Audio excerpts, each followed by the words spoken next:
Halo semuanya, perkenalkan saya Rendy Zakia Sohradi, NIM 1351961. Nah, pada kali ini akan memperkenalkan penerapan algoritma branch and bound pada persoalan maksimasi utilitas. Dalam dunia mikroekonomi, diketahui bahwa uh, ada kegiatan konsumsi yang dilakukan oleh para pelaku ekonomi yang menjadi konsumen. Nah, ketika konsumen memiliki suatu anggaran untuk membeli beberapa barang, maka akan ada muncul keputusan-keputusan yang harus dipilih oleh konsumen. Keputusan tersebut tentunya merupakan buah dari constraint yang ada, yaitu berupa anggaran atau modal. Nah, kita bisa lihat di gambar ada perbandingan barang X dan barang Y. Nah, sumbu-sumbu tersebut menyatakan kuantitas dari barang-barang yang terkait. Ketika diberikan suatu anggaran tertentu, di sini tidak terlihat ya, namun sebenarnya ada, itu akan muncul keputusan-keputusan pilihan kombinasi kuantitas dari barang satu ke barang yang lainnya. Nah, titik-titik yang ada pada kurva tersebut, ada kurva ini,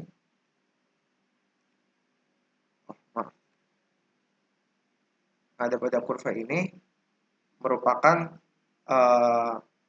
titik-titik yang akan menghasilkan utilitas atau kepuasan maksimal di dalam diri konsumen. Namun pertanyaannya adalah ketika kita diberikan budget, misalkan budget tertentu, nah nanti budget tersebut akan membentuk suatu garis budget. Dia akan seperti ini dalam mikroekonomi. Dia akan membentuk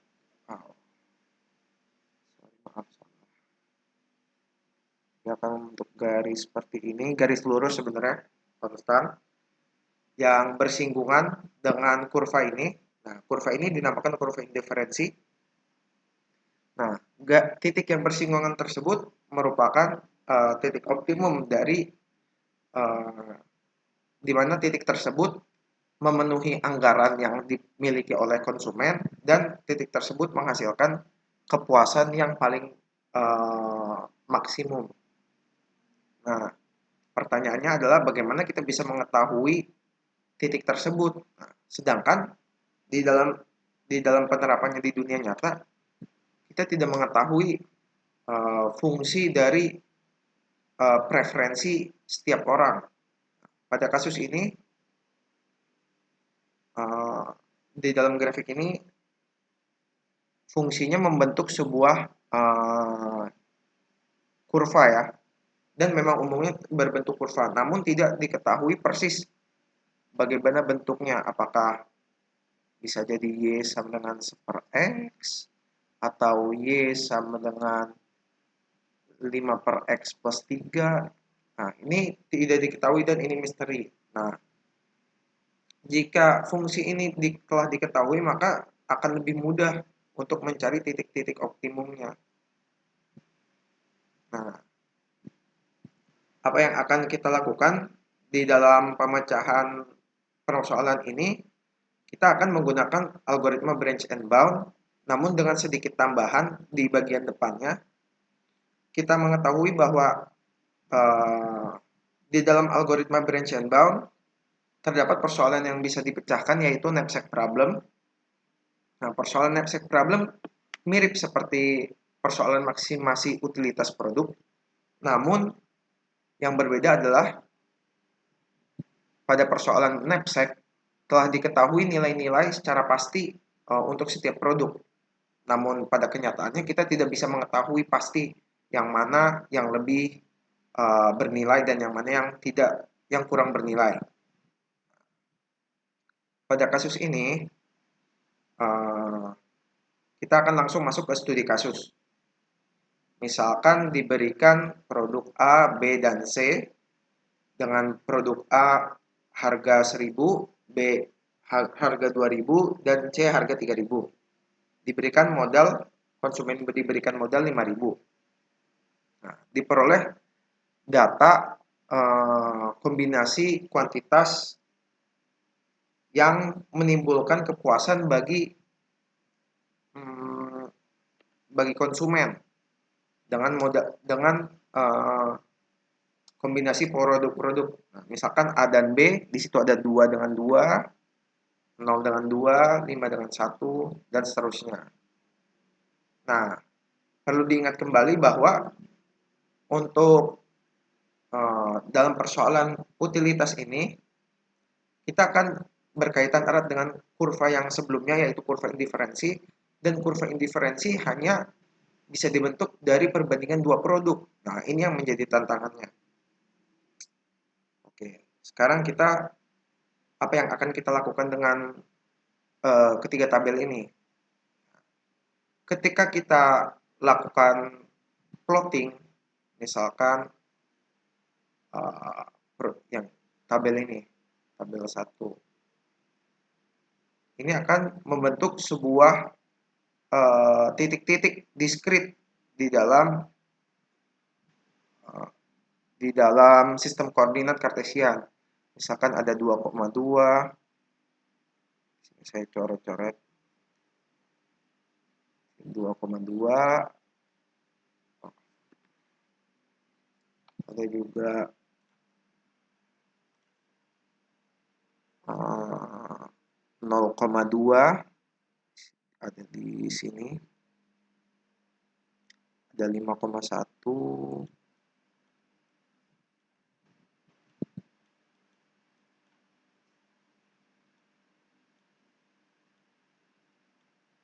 ada 1,2, dan ada 5,0. Nah, dari titik-titik ini kita harus mendekati atau menghampiri suatu persamaan umum yang menyatakan fungsi utilitas atau kurva indiferensi yang sebelumnya.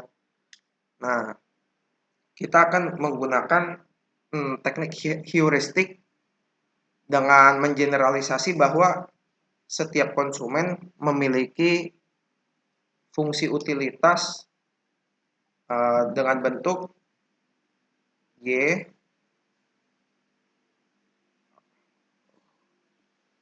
sama dengan A per X plus B. Nanti dia akan membentuk sebuah hiperbola di kurva di kuadran 1 kan seperti ini dengan menggunakan regresi. Tepatnya kita akan menggunakan metode curve fitting untuk mencocokkan titik-titik tersebut dengan fungsi A per X plus B, persamaan A per X plus B. Nah, di sini saya sudah menyiapkan beberapa hasil. Oke, misalkan ini 2, 0, 5, 1, 5, 2, 2, 1, 2, 0. Oke. Saya sudah menyiapkan di Python, menggunakan Python. Pada perbandingan tabel A dan B, ini tabel A dan B, saya memperoleh fungsi 0,04 ya dan seterusnya ini, dan saya memiliki budget line. Nah, budget line ini adalah garis anggaran yang terbentuk dari batasan-batasan anggaran. Nah, sekarang saya akan coba visualisasi, namun saya akan menggunakan alat bantu GeoGebra untuk mempermudah. Di sini saya sudah terlihat ada kurva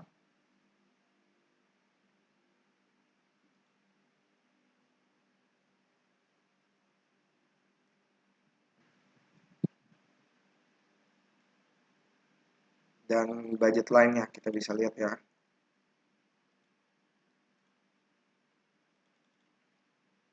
Nah, di sini ini merupakan contoh kasus pertama A dengan B. Kita belum ke A dan C ya. Nah, di sini budget line-nya ternyata di atas dari kurva indiferensi. Ketika hal ini terjadi, kita pilih titik optimum yang menghasilkan Y tertinggi. Kebetulan di sini yang menjadi sumbu Y adalah produk yang menjadi fokus, yaitu produk A, dan sumbu X adalah produk B-nya. Sehingga kita ambil yang Y-nya tertinggi dari antara dua titik potong. Sini kita lihat. Sedikit nge-lag ya.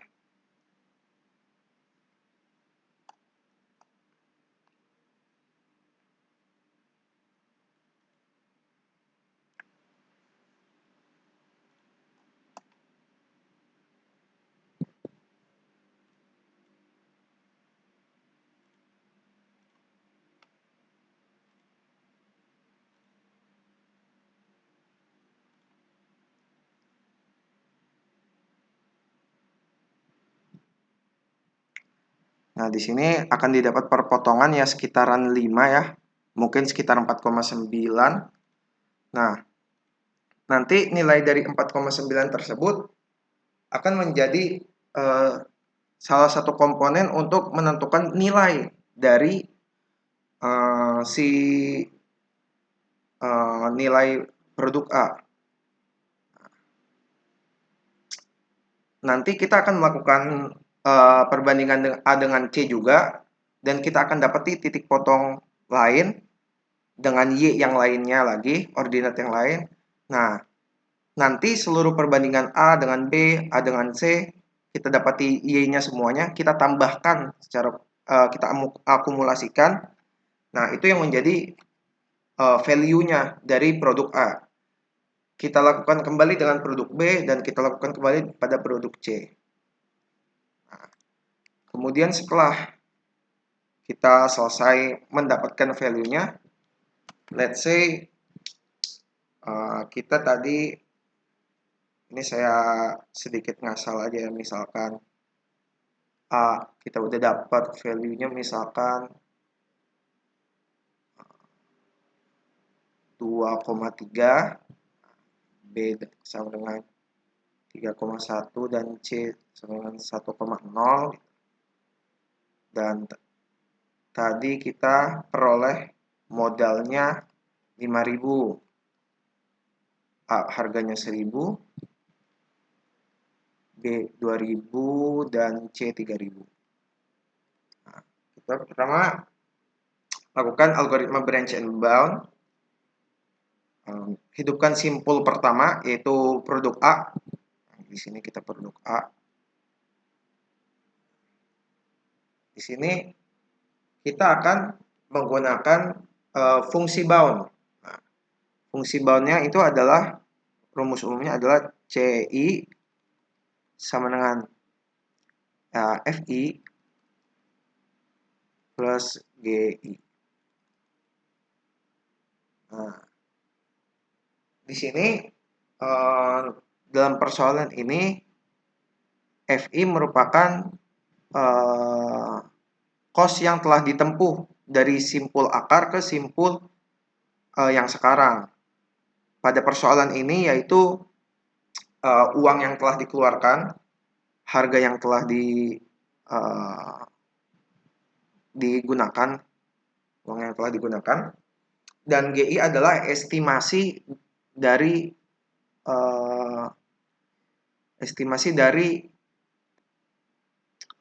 uang yang akan terpakai untuk note selanjutnya, untuk note yang selanjutnya sampai ke simpul tujuan. Nah, di dalam knapsack problem yang kita gunakan itu FI-nya yang pasti adalah modalnya, nanti modal dikurangin dengan seluruh seluruh yang dilewati, kemudian kita tambah dengan selisih dari, maaf, bukan ini. Nah, FI-nya adalah uang yang telah dipakai gitu untuk produk, harga-harga produk, cost-nya gitu, ditambah dengan sisa uang yang ada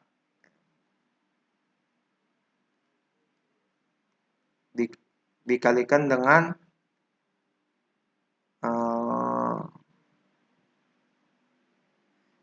dengan value per kita gunakan value per harganya, harga produk pada simpul yang terkait. Nah, di sini misalkan kita, karena kita masih awal-awal, berarti kan awalnya kita masih 0 ya. Ini masih 0 ditambah M dikurang kita belum mengisi apa-apa, berarti 5.000. Ya 5.000 dikalikan dengan value-nya 2,3 dibagi 1.000. Nanti kita dapat 5, itu kita dapat 11,5. Di sini cost-nya 11,5. Nah, kita bisa pilih ke kiri, itu kita ambil A sama dengan 0 atau A sama dengan 1. Kita lihat di sini yang pasti B ya setelah. Nah, ketika kita tidak mengambil, maka nanti cost-nya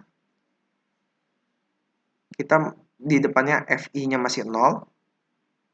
Oke, sama dengan 0 ditambah dengan 5.000 dikalikan dengan 3,1 dibagi 2.000. Itu untuk barang B. Ntar kita coret-coret 2,5, dapat 2,5 kali 3,1, yaitu sekitaran 7,75. Di sini di A sama dengan 1, yaitu kita ambil, nanti dapat C sama dengan A. FI-nya sekarang tidak 0, karena kita telah mengeluarkan uang tadi, kita udah memperolehnya, dan yang diambil adalah A, maka kita ambil value-nya itu 2,3. Nah, sekarang kita ditambah sisa uangnya yang ada berapa? 5.000 kurang 1.000, 4.000 dikalikan dengan 3,1 dibagi 2.000. Kita dapati 6,2 sama dengan 8,5. Nah, di sini lebih tinggi cost yang sebelah kanan. Nah, maka untuk persoalan maksimasi kita ambil yang B ini. Kemudian kita cabangkan, kita keluarkan. Ini untuk barang yang C. Di sini yang B-nya 0, B-nya 0, B-nya kita ambil, B-nya tidak kita ambil, dan B-nya kita ambil. Jika kita tidak mengambil, maka nanti C-nya, cost-nya, CI-nya sama dengan 2,3, karena cuma barang A saja, ditambah 4.000, saya geser ke sini. C sama dengan 2,3 ditambah 4.000 dikali, untuk ini 1,0 dibagi 3.000. Nanti kurang lebih hasilnya 1,3, berarti nanti hasilnya adalah sekitar 3,63. Jika kita mengambil yang C, jika kita mengambil yang B, maka akan diperoleh cost-nya adalah 2,3 ditambah dengan cost, dengan value dari B. 2,3 ditambah 3,1 yaitu 5,4 ditambah, nah karena kita mengambil maka sisa uang yang ada berapa? 4.000 dikurang 1.000 dikurang 2.000 yaitu 4.000 kurang oh maaf, 4.000 kurang 2.000, kita keluarkan uang 2.000 untuk yang barang B, berarti sisa 2.000. Kita kalikan untuk yang selanjutnya, note C, yaitu dikalikan dengan 1,0 per 3.000. Nanti kita akan dapatkan sekitar 0,6, yaitu sama dengan 6. Nah, di sini kan kita dapati bahwa 6, di sini ada note yang lebih besar 7,75. Maka nanti kita akan kembangkan note 7,75. Nah, nanti kita akan menyelesaikan semua persoalan ini sampai menghasilkan cost yang paling tinggi. Nah, di situ sampai selesai kita akan menemukan dan itu adalah yang akan menjadi jawabannya. Cukup sampai di sini. Mohon maaf jika ada banyak kekurangan. Terima kasih.